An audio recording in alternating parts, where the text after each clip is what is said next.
distinguished speaker is Sir Professor Dr. Gabriele Pao-Pei Andreoli, President of the Institute for Advanced Studies and Cooperation and an ethical AI leader affiliated with the Vatican.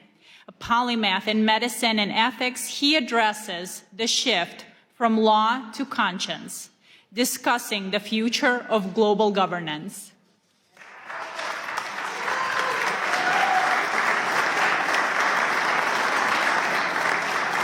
It's a true honor to be here, and I wanted to thank Alantra and Pastor Burns for inviting me. I had the good fortune of having them at the Vatican, at the Pontifical Academy of Science a few months ago, and it was a great honor, and I think united we stand. And also I brought a little present for you. So it's a rosary from the Holy Father. It's been blessed, and you know, so I wanted to take this little time to give it to you. Man, thank you. Wow. Holiness. So the Holy Father is always with us and in our heart. Wow. Thank you so much. Thank you. What is that? So special. Wow. I'm going to try to read this, and because I think it's important. We're standing in a threshold of a new era, and I need your help. We all need to stay together. So esteemed spiritual leaders and diplomats, ladies and gentlemen, we're living in a time of extraordinary paradox. Never before has humanity possessed such technological power, scientific knowledge, and global connectivity. Yet never we face such a systemic fragility, polarization, and planetary risk. This paradox reveals something essential. The central challenge of our time is no longer technological, but political, constitutional, and ethical architecture. At WEF in Davos yesterday, leaders have spoken of the essential need for a new world order, and it was about time. We've been working on it for the last few years. In recent days, I was at the Vatican seeking guidance from His Eminence Cardinal Pietro Parolin, Secretary of State of the Holy See, and we reflected on a question that is at once urgent and hopeful. How can humanity move beyond fragmented effort and begin to shape a shared constitutional pathway for peace, for human dignity, and for regeneration of our Mother Earth? And by the way, I think Kathleen Rogers is here with us, and she was a great inspiration. Kathleen, are here? Or maybe she's... Oh, okay, great. Thank you for being with us. How can we transition from sustainability to flourishing?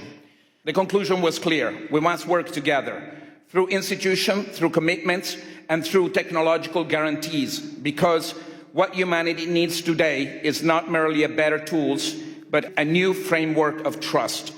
A framework capable of translating ethical intention into credible, verifiable, enforceable cooperation across borders, systems, and generations.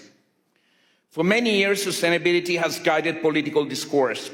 To sustain is to hold, to resist, to maintain balance, and balance, when treated as an end rather than as a phase, becomes stasis. In living system, biological, social, and civilizational stasis is not life.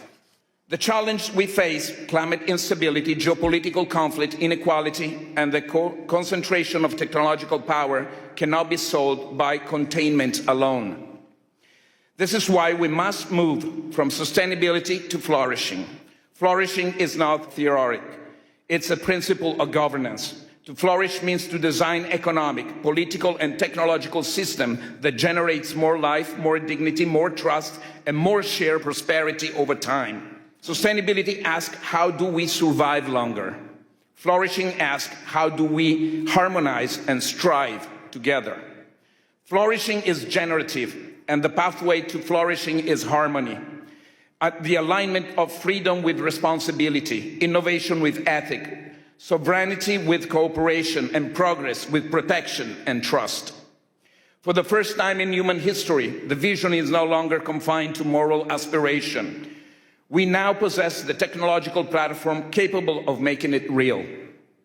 An enabling infrastructure that allows ethics to move from intention to implementation, ethical systemic intelligence supporting decision-making while preserving human accountability and dignity. The centralized blockchain system ensuring transparency, trust, and international integrity beyond centralized power. Quantum and post-quantum science, strengthening security and transforming state strategy, because in an interconnected world, domination produces instability, while cooperation generates anti-fragility. So, for the first time in human history, finally, the convergence of changes is the very logic of power. It allows us for the first time to envision a world federation of states grounded in guarantees, constitutional framework. Not a global government, not an empire, but a federation of guarantees, limits to power, protection of rights, constitutional safeguard for dignity, peace, harmony, and the regeneration of our leadership and relationship with the earth.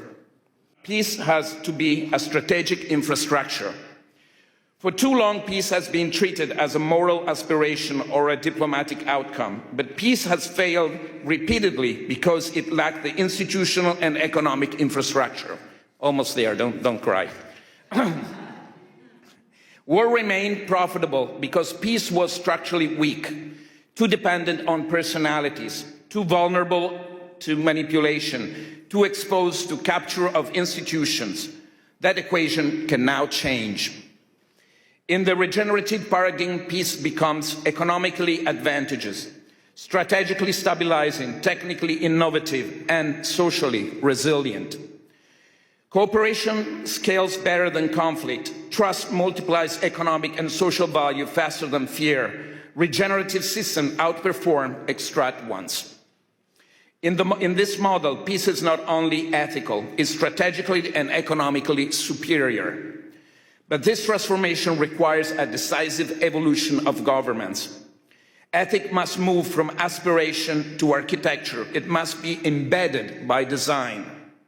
Ethical IE is not decoration, it's a safeguard.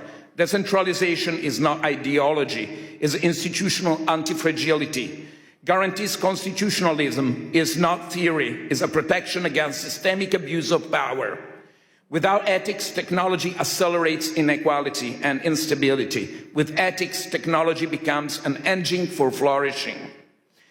We're building a platform for scientific technological diplomacy, a space for spiritual dialogue beyond ideology, constitutional and policy proposals aligned with emerging technologies and practical frameworks where peace is treated as a system, not as a slogan.